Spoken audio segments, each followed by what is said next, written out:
मुफ्ती साहब, वैसे तो हम अगर देखें तो नबी करीम सल्लल्लाहु अलैहि वसल्लम की पूरी ज़िंदगी ही हमारे लिए मिसाल है और एक नमूना है, हुस्न अखलाक का नमूना है और हम उससे सीख सकते हैं। लेकिन अगर आप ये बता दें नबी करीम सल्लल्लाहु अलैहि वसल्लम की ज़िंदगी में कोई ऐसा वाक़या रूनुमा हुआ हो जिससे हम सीख सकते हैं और अमानत और दयानत को अपनी ज़िंदगियों में हम शामिल कर सकें।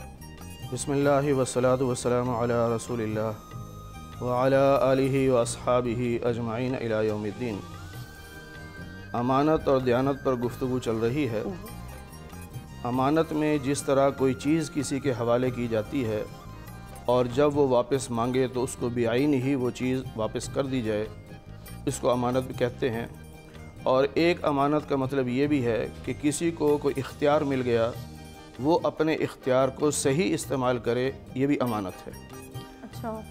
कुरान करीम में अल्लाह ताला ने नबी पाक सल्लल्लाहु अलैहि वसल्लम को फरमाया, इन्नल्लाह यअमुरुकुम अन तुअद्दुल अमानाति इला अहलिहा, कि अमानतें उनके अहल लोगों के सुपुर्द करो। अहल से मुराद ये है कि जिसकी अमानत उसको दो, और दूसरा मतलब ये है कि जो उस ओहदे का हकदार है, जो उस पर फिट बैठता है, उसको वो ओहदा दो, ना अहल को ओहदा ना दो। इसी पे नबी पाक सल्लल्लाहु अलैहि वसल्लम का वाक़या है कि आप सल्लल्लाहु अलैहि वसल्लम जब हिजरत फरमा कर मदीना जा रहे थे तो चंद दिन पहले आप बैतुल्लाह में आए, तो बैतुल्लाह पीर और जुमेरात को खोला जाता था, यानी मस्जिद तो खुली थी, काबा जो है वो पीर और जुमेरात को खोला जाता था। तो नबी पाक सल्लल्लाहु अलैहि वसल्लम किसी और दिन तशरीफ़ लाए, तो चाबी थी उस्मान बिन तलहा के पास, वो उस वक़्त तक मुसलमान नहीं थे। तो नबी पाक सल्लल्लाहु अलैहि वसल्लम ने फरमाया, भाई काबा को खोलो, हम इबादत करते हैं। तो उन्होंने बड़ी सख्ती से कहा कि नहीं खोल सकते। अच्छा। मैं नहीं खोलूँगा, क्योंकि पीर और जुमेरात के अलावा मैं नहीं खोलूँगा। अच्छा। तो नबी पाक सल्लल्लाहु अलैहि वसल्लम ने फरमाया कि उस्मान, एक दिन आएगा कि ये बैतुल्लाह की चाबी मेरे हाथ में होगी। अच्छा। और मैं जिसको चाहूँगा चाबी दूँगा। तो उस्मान बिन तलहा ने कहा कि उस दिन तो फिर अरब वाले जलील हो जाएंगे, आज मैं जलील नहीं होंगे, इज़्ज़त वाले हो जाएंगे। बहरहाल आप हिजरत करके मदीना तशरीफ़ ले गए। जिस दिन मक्का फ़तह हुआ, यानी सन 8 हिजरी में, 8 साल के बाद आप तशरीफ़ लाए, तो अब ज़ाहिर 10,000 का लश्कर था आपके साथ। मक्का वाले सरेंडर कर गए सारे जी। तो उस वक़्त आपने फरमाया कि उस्मान बिन तलहा से चाबी लेके आओ। वो चाबी लेके आ गए, नबी अलैहिस्सलाम के हाथ में चाबी थी। अब बहुत सारे सहाबा चाहते थे कि ये चाबी हमें मिल जाए, बहुत बड़ा एजाज़ है, कि मामूली बात तो है नहीं। बिल्कुल ऐसे है। लेकिन नबी पाक सल्लल्लाहु अलैहि वसल्लम पर अल्लाह ने उस वक़्त ये आयत उतारी, इन्नल्लाह यअमुरुकुम अन तुअद्दुल अमानाति इला अहलिहा। अल्लाह आपको हुक्म देते हैं कि अमानत उसके अहल के सुपुर्द करो, यानी जिससे ली है उसी को चाबी दो। तो नबी पाक सल्लल्लाहु अलैहि वसल्लम ने उस्मान बिन तलहा को बुलाया और बुला के फरमाया, ये लो चाबी है, और आज के बाद ये चाबी आपकी नस्ल में रहेगी। अच्छा। अगर कोई आपसे छीनने की कोशिश करेगा तो वो जालिम होगा। लिहाजा 1450 साल गुजर गए, आज भी वो चाबी हज़रत उस्मान बिन तलहा के ख़ानदान में मौजूद है। और नबी अलैहिस्सलाम ने उस वक्त कहा, उस्मान तुम्हें याद है 8 साल पहले मैंने कहा था चाबी मेरे हाथ में होगी? उन्होंने कहा हाँ या रसूल, याद आ गया। फिर हज़रत उस्मान बिन तलहा ने कलमा भी पढ़ा, मुसलमान भी हो गए। तो यहाँ अल्लाह ताला जो हमें सबक दे रहे हैं कि जिससे कोई चीज़ ली है वापस उसी को करनी है। हमारे मुआशरे में ये भी होता है कि मसलन मेरे पास किसी ने अमानत रखवाई और मुझे किसी ने आके कहा कि फ़लाँ ने मेरे पैसे देने हैं, वो दे नहीं रहा।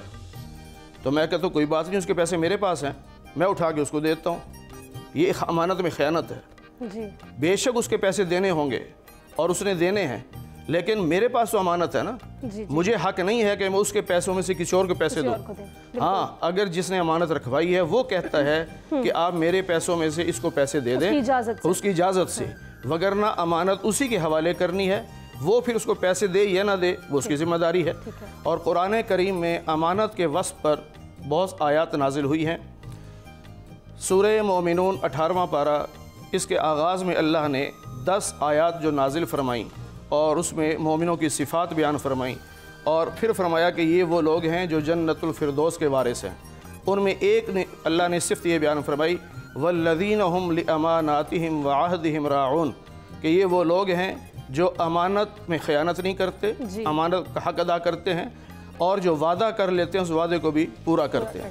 इसी तरह 19वें पारे में सूरह शुआरा में 6 अंबिया का जिक्र किया गया और हर नबी ने अपनी कौम को जब दावत दी तो दावत में एक जुमला ये कहा, इन्नी लकुम रसूलुन अमीन, मैं तुम्हारी तरफ रसूल बना के भेजा गया हूँ और मैं अमीन हूँ, अमानतदार हूँ।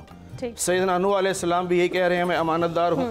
फिर हज़रत हूद अलैहिस्सलाम भी ये कह रहे हैं, हज़रत सालेह अलैहिस्सलाम भी ये कह रहे हैं, हज़रत लूत अलैहिस्सलाम भी ये कह रहे हैं, हज़रत शुएब अलैहिस्सलाम भी ये कह रहे हैं। ये सारे अंबिया यही कह रहे हैं कि इन्नी लकुम रसूलुन अमीन, मैं तुम्हारे तरफ रसूल बना के भेजा गया हूँ और अमानतदार हूँ।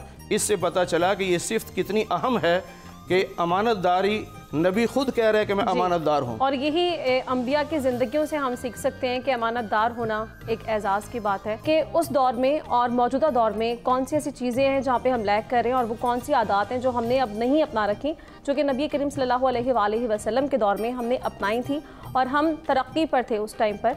मुफ्ती साहब, आप अगर इस चीज़ पर रोशनी डाल दें कि इससे पहले प्रोफेसर साहब भी इस बात पर गुफ्तगू कर रहे थे कि इख्तियारात का जो नाजायज़ इस्तेमाल है वो भी इसी ज़ुमरे में आता है, तो आप क्या समझते हैं कि जैसे आपसे किसी ने मशवरा मांगा तब भी आप पर अमानतदारी के उसूल लाजिम हो जाते हैं, आपको तब भी अमानतदारी का ख्याल रखना है। इसी तरह जब आप किसी बड़े रुतबे पे फायज़ होते हैं, बड़े ओहदे पर फायज़ होते हैं, तब आपने जब अपने इख्तियारात को इस्तेमाल करना है तो भी आपने उन उसूलों का ख्याल रखना है कि नबी पाक सल्लल्लाहु अलैहि वसल्लम ने फरमाया, ला ईमान लिमन ला अमानत ला, जिसके अंदर अमानत नहीं है उसका ईमान ही नहीं है जी, यानी ईमान कामिल नहीं है, मुकम्मल ईमान नहीं है उसके अंदर।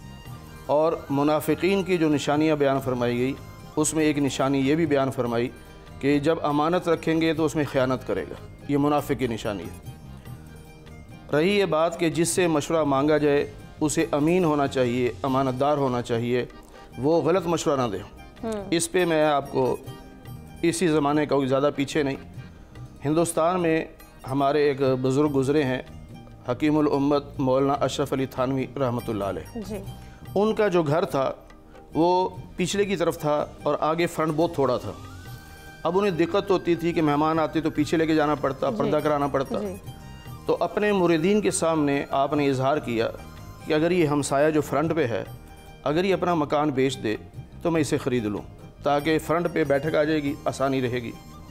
अल्लाह की शान, वो आदमी जो मालिक मकान था, वो मकान खाली पड़ा हुआ था, वो हैदराबाद में सरकारी जॉब कर रहा था।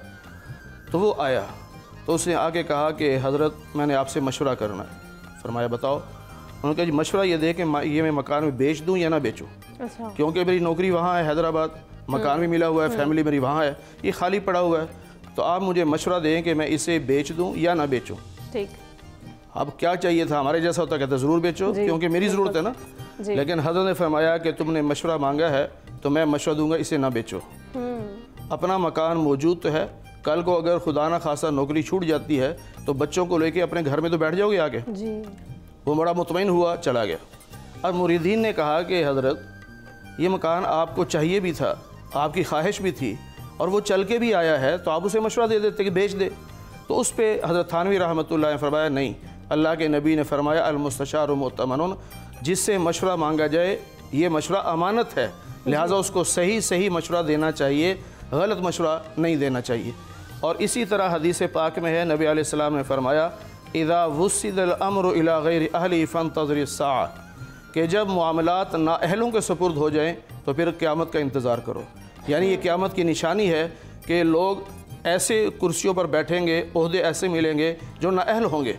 और उसमें से एक निशानी आपने ये भी बयान फरमाई कि हुक्मरानों के पास जो पैसा होगा, यानी सरकारी ख़जाना जो होगा, वो उसे अपना ज़ाती समझ के इस्तेमाल करेंगे, हालांकि वो तो अमानत है, वो ख़जाना जो है पूरी कौम की अमानत है।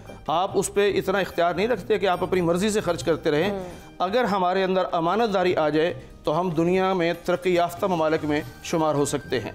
जिन लोगों ने तरक्की की है आप वहाँ जाके देख भी लें, बावजूद इसके कि वो काफिर हैं, उन्होंने कलमा नहीं पढ़ा, लेकिन तालीमात इस्लाम की ली हैं। और इतनी अमानतदारी से कि हमारे ये जो दूध आता है डिब्बों में, वहाँ उनके स्टोरों पे रखा होगा और हर डिब्बे पे लिखा होगा कि इसके अंदर 20% पानी है, इसके अंदर 10% है, इसके अंदर 50% है। हर डब्बे पे वो लिखते हैं कि इसके अंदर कितना पानी है। अब बंदा जाता है, देख लेता है कि मेरी ज़रूरत कौन सी है, वो उस हिसाब से ले लेता है और उसे पता है कि जो लिखा है वही होगा। हमारे यहाँ 50 फलों के नाम लिखे जाते हैं और उस बोतल के अंदर फल एक भी नहीं होता, वो केमिकल डाला हुआ होता है। तो हम इसी वजह से हम दुनिया में ज़लील और रुस्वा हो रहे हैं کہ ہم امانت داری اور دیانت داری کو اختیار نہیں کرتے. جب ہم امانت داری کو کریں گے, دیانت داری کو اختیار کریں گے, جس طرح امام اعظم ابو حنیفہ رحمۃ اللہ علیہ ان کا یہ اصول تھا کہ گاہک کو جب کپڑا دکھانا ہے تو اس کا عیب بتانا ہے, جی اس کا عیب بتانا ہے. آپ نے ایک مرتبہ اپنے نوکر سے کہا, ملازم سے, کہ بھئی یہ جو تھان رکھا ہے نا اس میں فلاں عیب ہے, اس میں داغ لگا ہوا ہے, جب بیچو گے تو پہلے گاہک کو بتانا, اس کی مرضی ہے خریدے, مرضی ہے نہ خریدے. آپ چلے گئے تو واپس آئے تو اس نے پیسے آپ کو پکڑائے, تو آپ نے پوچھا وہ تھان بیچ دیا؟ ان کا جی ہاں. فرمایا اس کا جو عیب تھا بتایا تھا؟ ان کا نہیں, میں بھول گیا. فرمایا وہ جو گاہک تھا کس علاقے کا لگتا تھا؟ انہوں نے بتایا جی ایسے ایسے نشانیاں تھی, یہ تھا. آپ نے پیچھا کیا اس کا, وہ پوچھتے پوچھتے ایران پہنچ گئے. جب ایران پہنچے تو وہاں سے پتہ چلا کہ وہ تو مکہ گیا ہوا ہے, حج کا سیزن ہے, اس وقت لوگ جاتے تھے کاروبار اپنے بازار لگاتے تھے. تو امام اعظم ابو حنیفہ رحمۃ اللہ علیہ تلاش کرتے کرتے وہاں بازار میں پہنچ گئے اور اس سے ملے اور اسے جا کے کہا تم میری دکان سے تھان خرید کے لائے ہو, میرے ملازم نے عیب نہیں بتایا آپ کو, اس تھان کے اندر یہ عیب ہے اور آپ کے پیسے میں لے آیا ہوں, اشرفیاں تھی یہ میں لے آیا ہوں, آپ اگر رکھنا چاہتے ہیں تو ٹھیک ہے ورنہ اپنی اشرفیاں واپس لے لیں, تھان مجھے واپس کر دیں. تو وہ تھا یہودی مذہب کا. تو اس نے کہا کہ امام صاحب آپ کی اس دیانت داری کی وجہ سے میں کلمہ پڑھتا ہوں اور آپ کو بتاتا ہوں کہ جو میں اشرفیاں دے کے آیا تھا وہ بھی کھوٹی تھی, وہ بھی کھوٹی تھی, 2 نمبر تھی. دیکھو امانت داری جب میں اختیار کروں گا تو رب مجھے بھی نقصان سے بچائے گا. آج ہم کرتے ہیں کہ میں ایک کے ساتھ مطلب ہے بددیانتی کرتا ہوں تو میرے ساتھ بھی کوئی اور بددیانتی کرے گا. آج ہمارے معاشرے میں ایسے ہی ہو رہا ہے, جو دکاندار بددیانتی کر رہا ہے تو وہ جہاں سے لے کے آ رہا ہے وہ بھی اس کے ساتھ بددیانتی کر رہے ہیں. تو ایک سرکل چل رہا ہے بددیانتی کا. جب ہم امانت داری میں آ جائیں گے تو ہمارا معاشرہ بہت خوشحال بھی ہوگا اور اللہ نے اس میں برکتیں بھی رکھی ہیں. بالکل, اور یہی مکافات عمل کے زمرے میں بھی آتا ہے کہ آپ جو بوئیں گے کل کو آپ کو وہی کاٹنا پڑے گا نا.